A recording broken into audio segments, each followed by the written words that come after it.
Jharkhand reporter के मेरे सभी दर्शकों को जोहार। दर्शकों, आज दिनांक 22 जनवरी को झारखंड की बड़ी व महत्वपूर्ण खबरों को शाम को लेकर मैं हाजिर हूं। दिन भर के बड़े अपडेट्स मैं शाम को सुनाता हूं आप सबको।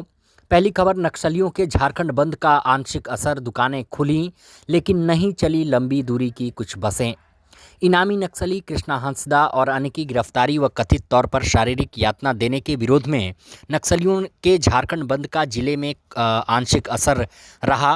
कुछ जिलों में आंशिक असर रहा। बाजार खुले, वहीं निजी वाहनों की आवाजाही रही, लेकिन लंबी दूरी की कुछ बसें प्रभावित भी रहीं।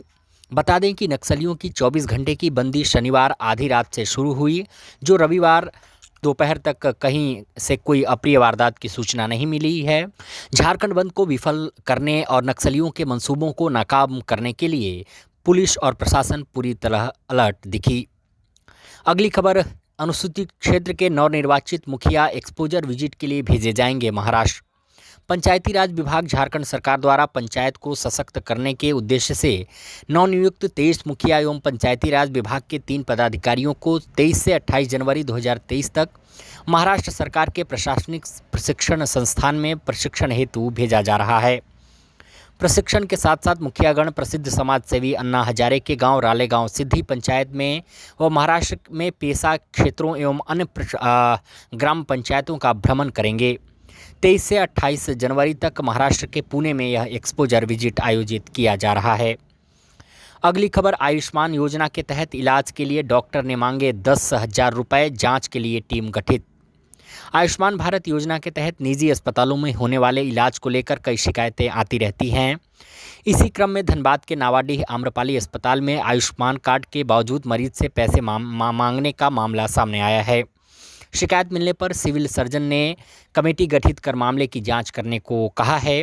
मामला गिरिडीह की उर्मिला देवी से जुड़ा हुआ है, जहां उनका कूल्हा टूट गया था, जिसमें इलाज के लिए उन्हें आम्रपाली अस्पताल में भर्ती कराया गया। मरीज के परिजनों का आरोप है कि यहां के डॉक्टर ऑपरेशन के लिए 10,000 रुपये की मांग कर रहे हैं। 10,000 नहीं देने पर कूल्हे का ऑपरेशन नहीं किया जा रहा है।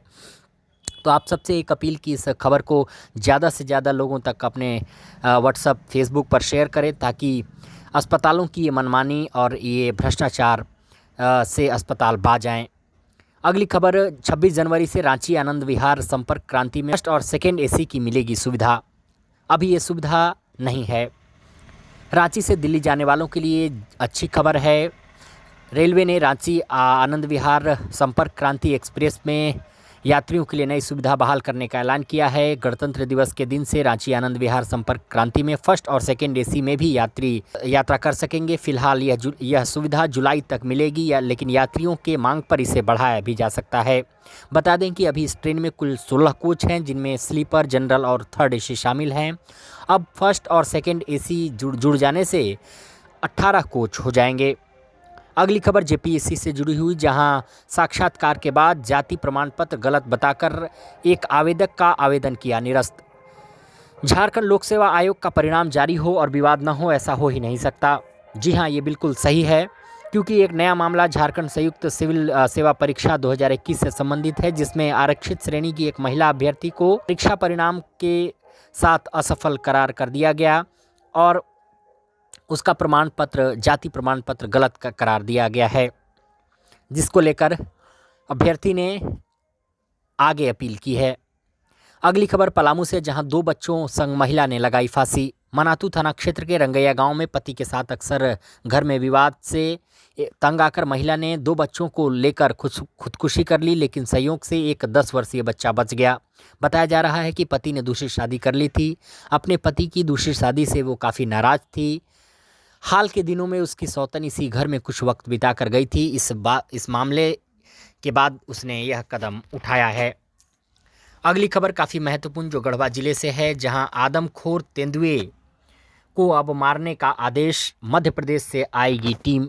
बता दें कि आदमखोर तेंदुआ पिछले 37 दिनों से गढ़वा के भंडरिया, रंका, रमकंडा और पलामू टाइगर रिजर्व के छिपा दोहर में सक्रिय है। तेंदुए ने अब तक 5 बच्चों को मार डाला है। इनमें गढ़वा में 3, लातेहार में एक बच्चे की मौत हुई है। सभी की उम्र 6 से 12 साल के बीच थी। वन विभाग के अधिकारियों के मुताबिक रमकंडा और भंडरिया की सीमा पर कुशवार के इलाके में लगातार तेंदुए की लोकेशन मिल रही है। जनवरी के पहले सप्ताह तक गढ़वा के रमकंडा, रंका और भंडरिया के सीमावर्ती इलाकों के 10 किलोमीटर के दायरे में तेंदुआ घूम रहा था। अब इसका दायरा घटकर 4 किलोमीटर रह गया है।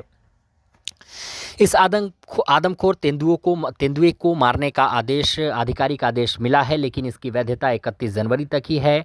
समय बीतता देख वन विभाग ने मध्य प्रदेश के संजय डुबरी टाइगर रिजर्व से आदमखोर तेंदुए को पकड़ने के लिए मदद मांगी है। अगली खबर लातेहार जिले से, जहां रेल लाइन के निर्माण में लगी कंपनी के साइट पर हमले के आरोपी जेपीसी के 4 उग्रवादी गिरफ्तार। लातेहार एसपी को मिली गुप्त सूचना पर चंद्रवा थाना क्षेत्र की पुलिस ने छापेमारी का अभियान चलाकर रेल लाइन के निर्माण में लगी कंपनी के साइट पर हमले के आरोपी जेपीसी के सरगना समेत 4 उग्रवादियों को गिरफ्तार कर लिया है। शनिवार को इन उग्रवादियों को जेल भेज दिया गया। आखिरी खबर इस बुलेटिन की, झारखंड सरकार के गिराने की साजिश के मामले में कांग्रेस के 3 एमएलए को ईडी ने भेजा दूसरा समन। हेमंत सोरेन के नेतृत्व में चल रही महागठबंधन की सरकार गिराने की साजिश रचने के मामले में मनी लॉन्ड्रिंग के तहत जांच कर रही ईडी से संबंधित तीनों विधायकों को पूछताछ के लिए दूसरा समन भेजा गया है। इससे पहले वे पूछताछ के लिए उपस्थित नहीं हुए थे। इसी के साथ शाम की बुलेटिन में इतना ही। मुझे दीजिए इजाज़त। नमस्कार।